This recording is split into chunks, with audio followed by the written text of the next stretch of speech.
साल 1658 में जब औरंगजेब दिल्ली के तख्त पर बैठा तो मुगल साम्राज्य का चेहरा पूरी तरह बदल चुका था। उसने अपने बड़े भाई दारा शिकोह की बेरहमी से हत्या कर दी और उसके कटे हुए सिर को एक थाल में सजाकर अपने पिता शाहजहां के पास भेजा। यह इस बात का संकेत था कि अब साम्राज्य दया से नहीं बल्कि खौफ और कट्टरता से चलेगा। औरंगजेब ने अकबर की उदार नीतियों को पलट दिया। उसने हिंदुओं पर दोबारा जजिया कर लगा दिया और कई ऐतिहासिक मंदिरों को तुड़वाकर वहां मस्जिदों का निर्माण कराया। उसने शराब, संगीत और नृत्य पर पाबंदी लगा दी। जहां मुगल दरबार कभी महफिलों के लिए जाना जाता था, अब वहां सन्नाटा पसरा रहता था। औरंगजेब का सारा ध्यान साम्राज्य के विस्तार पर था। उसने अपने शासन के अंतिम 27 साल दक्षिण भारत को जीतने में बिताए। मुगल साम्राज्य अपनी सीमाओं के चरम पर पहुंच गया था, लेकिन इस विस्तार ने खजाने को खाली कर दिया और सेना को थका दिया। यही वह दौर था जब औरंगजेब को हिंदुस्तान की मिट्टी से ही एक महान चुनौती मिली। छत्रपति शिवाजी महाराज।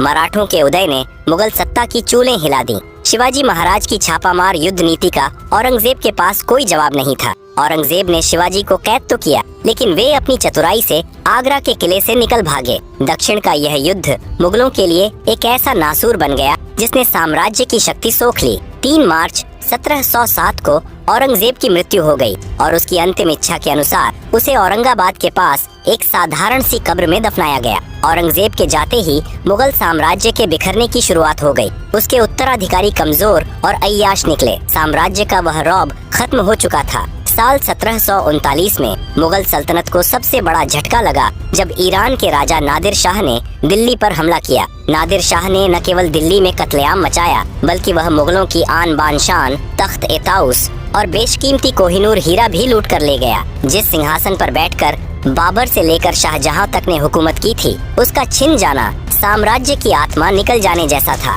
इसके बाद मुगल बादशाह महज कठपुतली बनकर रह गए। कभी मराठों का प्रभाव बढ़ा तो कभी अंग्रेजों की कंपनी मजबूत होती गई। साल 1857 तक आते आते मुगल शासन सिर्फ दिल्ली के लाल किले तक सिमट गया था। 1857 के प्रथम स्वतंत्रता संग्राम में विद्रोहियों ने अंतिम मुगल बादशाह बहादुर शाह जफर द्वितीय को अपना नेता चुना, लेकिन यह विद्रोह नाकाम रहा। अंग्रेजों ने जफर के बेटों की हत्या कर दी और उन्हें कैद करके म्यांमार की राजधानी रंगून भेज दिया। 7 नवंबर 1862 को रंगून की एक अंधेरी कोठरी में बहादुर शाह जफर की मौत के साथ मुगल वंश का अंतिम चिराग भी बुझ गया। वे अपने पीछे लाल किला, ताजमहल और एक ऐसी संस्कृति छोड़ गए जो आज भी भारत के रग रग में रची बसी है।